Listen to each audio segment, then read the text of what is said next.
And the role of a manager, I think, no matter where you are and what kind of a business you're running, is twofold. One is to motivate people and to help them do their jobs well, because people get a lot of satisfaction about doing a job well. And my role as the senior management person here is to provide every opportunity I can for them to do that and then get out of the way.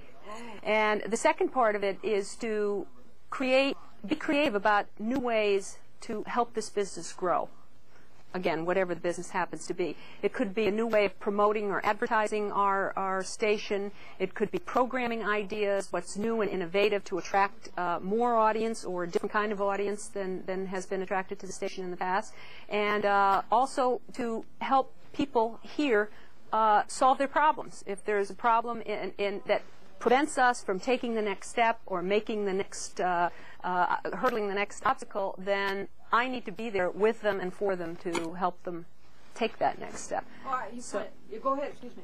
And there are several departments here. A television station is fairly complex, and the engineering department are the people who are responsible for the on-air image, make sure that our signal is being transmitted and that the image that you see on the screen is clear and that things follow in a certain sequence. And the production staff is responsible for creating the programming that you see and making sure, again, that it is running in the right sequence and that machines and people operate at the right points in time. And we have a very large promotion department who produce all of those wonderful, quick messages that you get between programs that suggest that you stay tuned for the next show or to promote a movie that's on that evening. Those are all done here on a daily basis and then dropped into the program schedule. There are people who monitor that schedule and make sure that the split-second timing that we depend on is not interrupted by anything unexpected.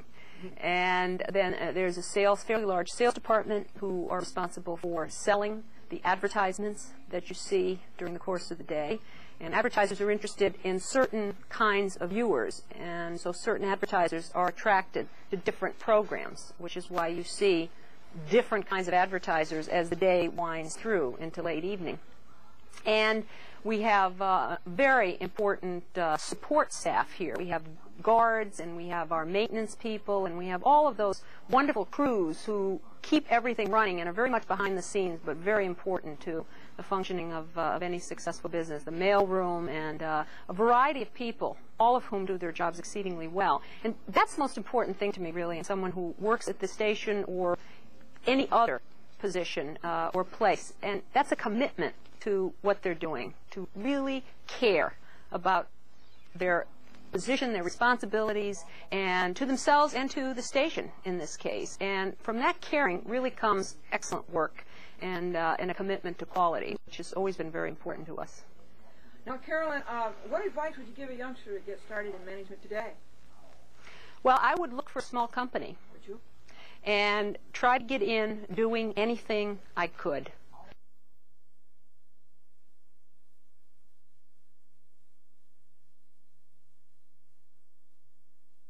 And I was thinking the other day of the old story they say it's true, though I never knew him, about this fellow who couldn't hold a job. He had a physical handicap.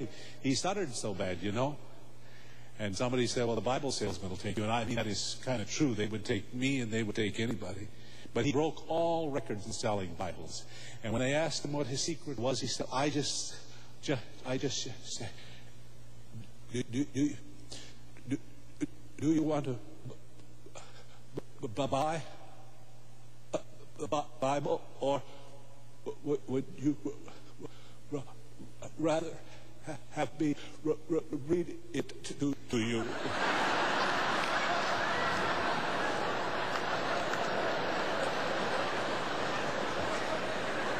Fantastic.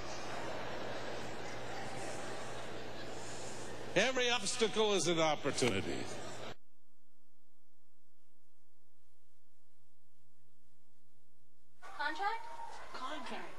Hi. All right. Oh, another one. What? But they didn't need all of the people that they hired. And in fact, I went from television and radio, and they laid off 30 of us. The last 30 they hired, and I was in the layoff. And then I went to Los Angeles. I got a job writing the news at KNBC, which was an NBC station in L.A. Yeah. And I worked my way up. I started to produce. I started to do specials. And then I started to work for the network, and then I worked for the Today Show, and I came east to do the Today Show, and I did the Today Show from 1980 to June. Yeah, I think this is one of the best interviews we had. How did you start out on the Today Show as a what? I was what they call an associate producer. I ran the bureau in Los Angeles. The bureau. Right, for the Today Show in Los Angeles. Did features with a gentleman named Jeff Perkins. Oh. And that's how I started working on it. And then the next promotion? I came here. I was the second person on Today Show, what they call senior producer. I did that for 1 year, from 79 to 80, and then in 80 I got the big job on the Today Show. Oh, I just think that's terrific. Now, when Steve Friedman comes back, he'll tell you a little bit about his work on the Today Show as the producer. Executive producer, were you? Is that what they call it? Yeah, that's what they called me. And they weren't sure about the executive part. And then he's going to tell you how you might get started in television, and this is going to be good advice coming from somebody like him. Of course, the way he did it was terrific. Now, this is Chat with Glendora.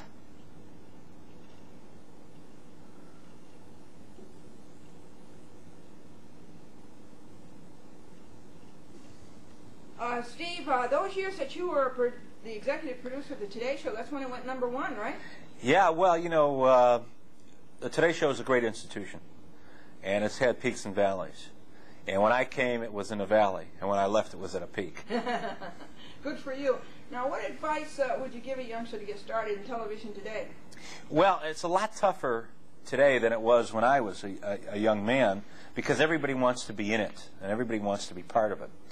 My best suggestion, I guess, would be to spend your 20s to 30s doing everything. Your 30s to 40s making your mark. Your 40s to 50s living off what you did in your 20s and 30s, and by 50 get out of the business. That's roughly I would do it. Now, I have a lot of things to say to young people about television. It's a very glamorous type business, both on camera and off.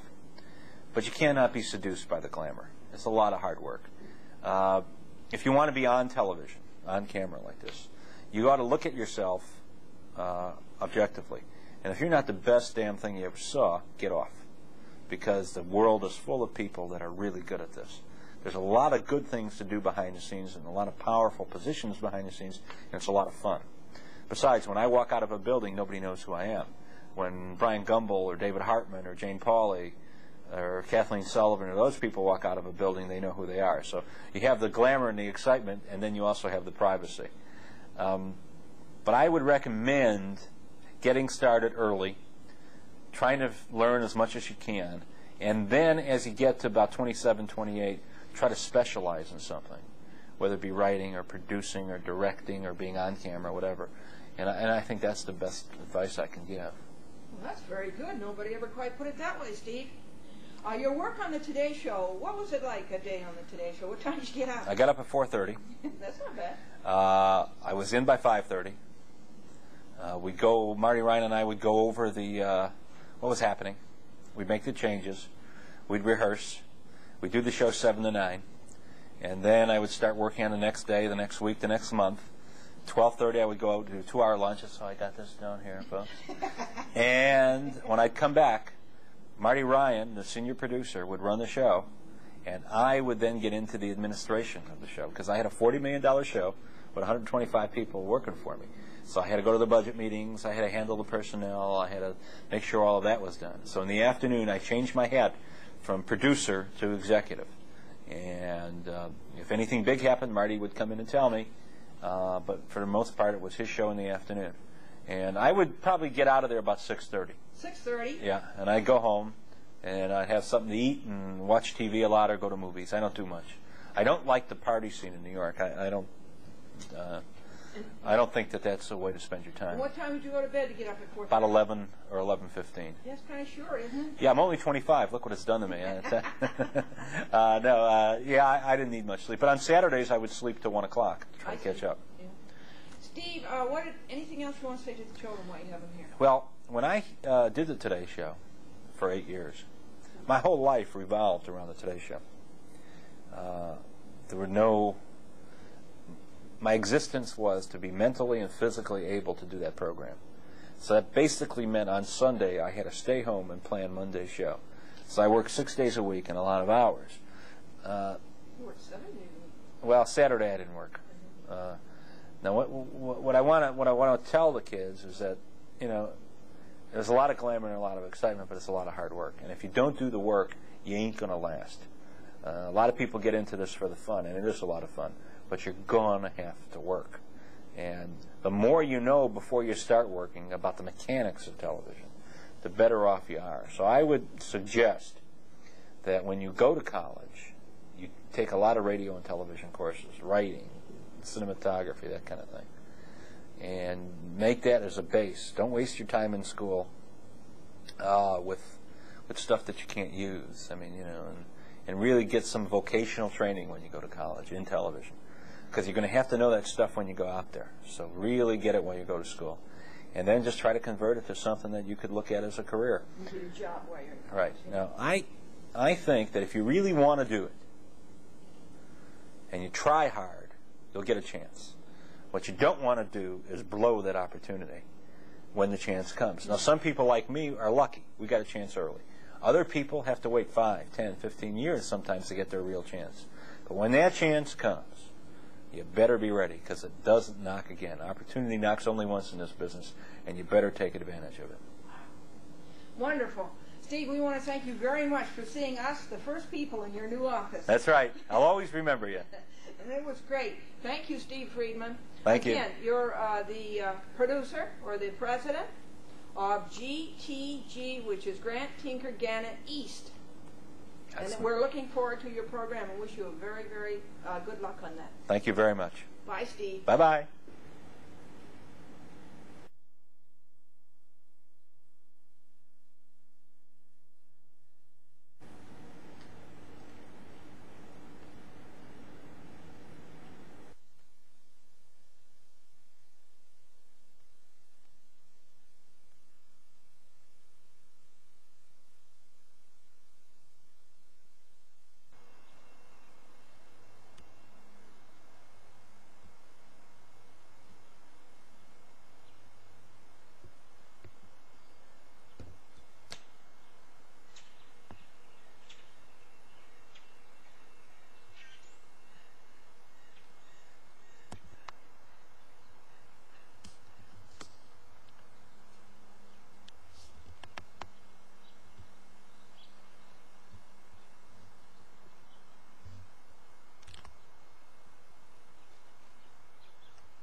Hi, boys and girls. We're on 6th Avenue now, and we're at HBO, and this is Mr. Jeff Bucas, and he's the Chief Financial Officer. Jeff, where were you born?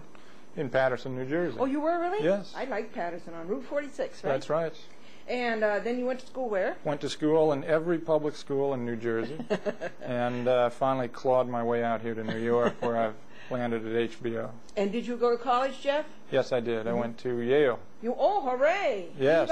Eli, bow, wow, wow. Now, Jeff, what did you take as an undergraduate? I took philosophy. Did you find that's a good background for what you do No. today? Funny is, I can think of a few networks that have taken off recently. Nobody ever predicted Home Shopping Network would. Wow. Why didn't you and I think of that? Well, you know, we in fact got to look at it, and we turned it down, and then we thought we'd made a big mistake. And subsequently, it peaked and came back down. So it's often hard to predict in this business. Yes, it is. So,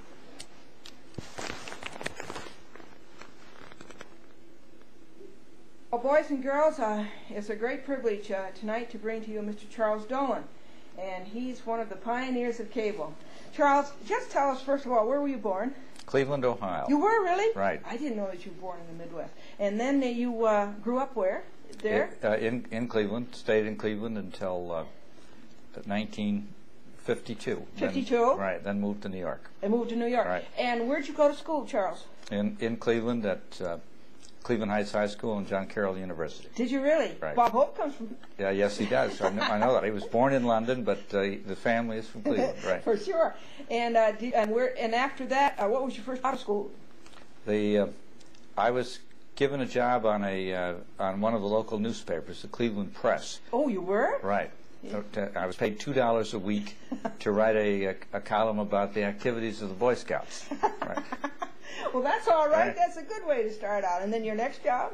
Then I worked for a radio station in Cleveland. And doing what? Also writing commercials and producing Did you really? programs. Yeah, right. that was fun. It was indeed. I enjoyed it. Was this right out of high school? Or? Well, actually, while I was going to high school. While you were going to high school? Right, I'd go to school in the morning and then take the bus downtown to the radio station. Well, I think that's terrific. It was an early start. And then what did you do after that next job?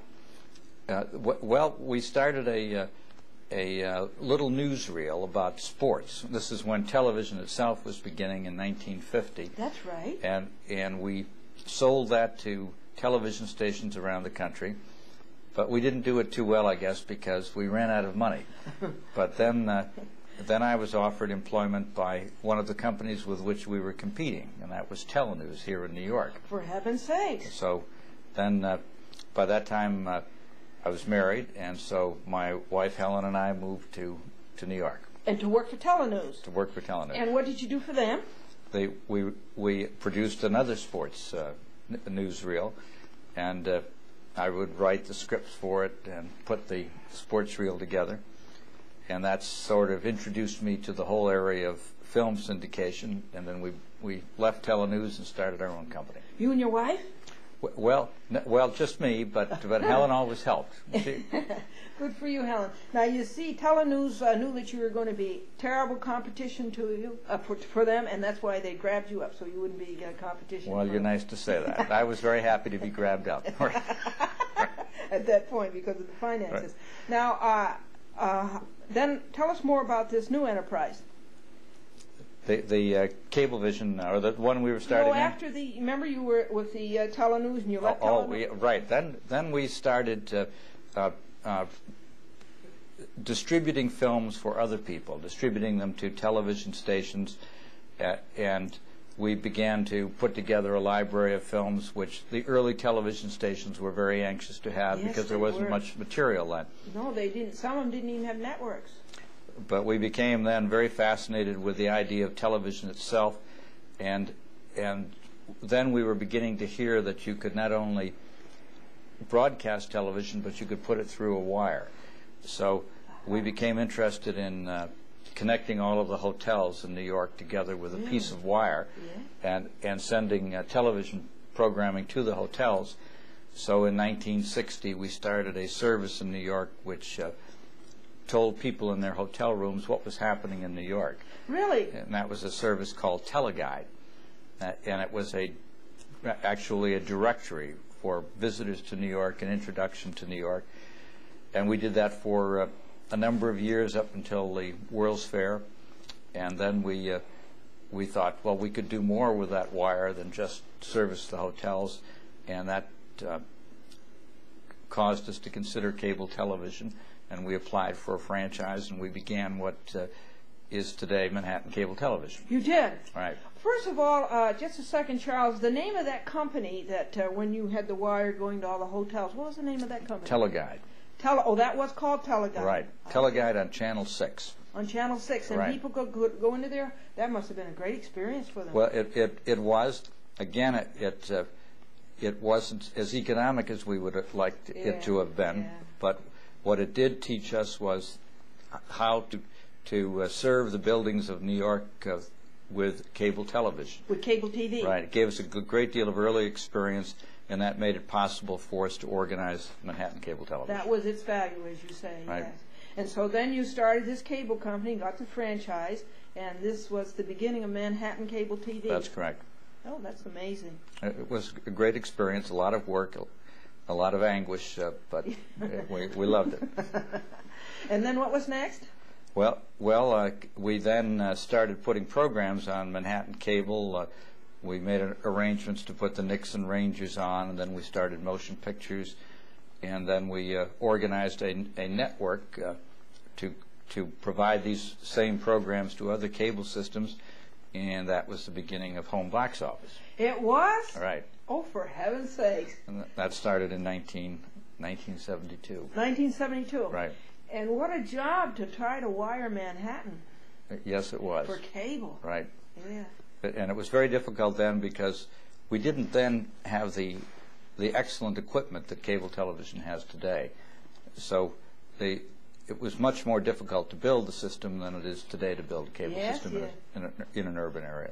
This is also interesting. So what came after that? Well, we've finally sold Manhattan Cable and Home Box Office to Time Incorporated, and then we went out to the suburbs of New York and began another cable service called Cablevision. That's your Cablevision. Which is, and we're still doing that. Right. Now, what locale was that? Well, Long Island, and then we expanded it to Connecticut, to parts of Westchester, New Jersey. We're now in Boston, Cleveland, Toledo, Kalamazoo, Chicago. Haven't you done well? You have a huge number of subscribers. What is it? Well, we are, by the end of the year, with all of the new arrangements completed, we'll have 1 million subscribers. Wow. Now, these towns in Long Island, Mr. Dolan, the names of the towns? Well, we serve all of Nassau County. Oh, the whole county? Right. Ooh. And the westernmost part of Suffolk County and East Hampton and Montauk. Wow. And then the ones in Connecticut, I think I remember some of those. Westport? Well, we service the area, all of Fairfield County, the area from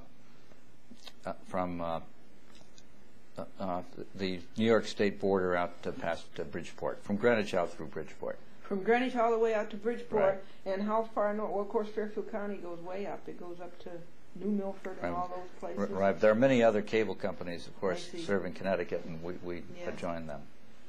You know, Mr. Dolan is a friend of Mr. Bresnan. You remember when Mr. Bresnan came to see you? And Mr. Bresnan started out early in cable. Oh, Bill Bresnan is a pioneer in cable television.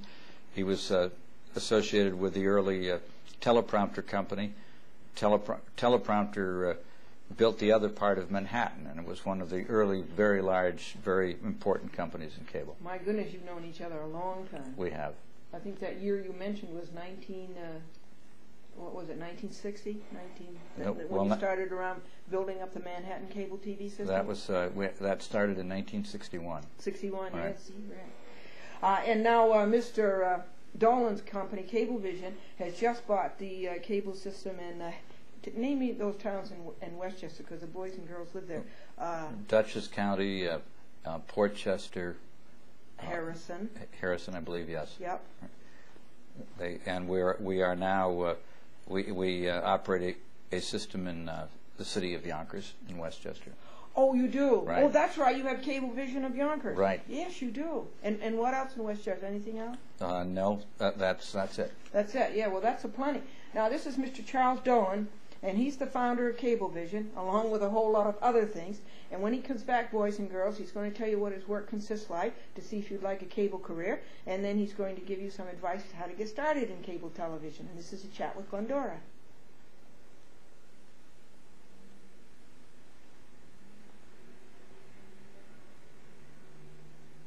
Mr. Dolan, could you give us an idea of the flavor and excitement of your work? Well, there's a lot of excitement. There's so much involved in cable television. One, you are putting together programs that you believe that people who are your subscribers will want to see. So we have organized sports programming. We telecast all of the games of the Islanders, and we do the Yankees and the Mets and the Devils and the Nets and so forth. And we enjoy putting those programs together, doing those telecasts. And we have another service called Bravo, which is the performing arts and international film, and still another American movie classics, which are the great films of all time. So we have that programming aspect. We produce our own news programs. We do programs that tell people about all of the channels that we have, etc.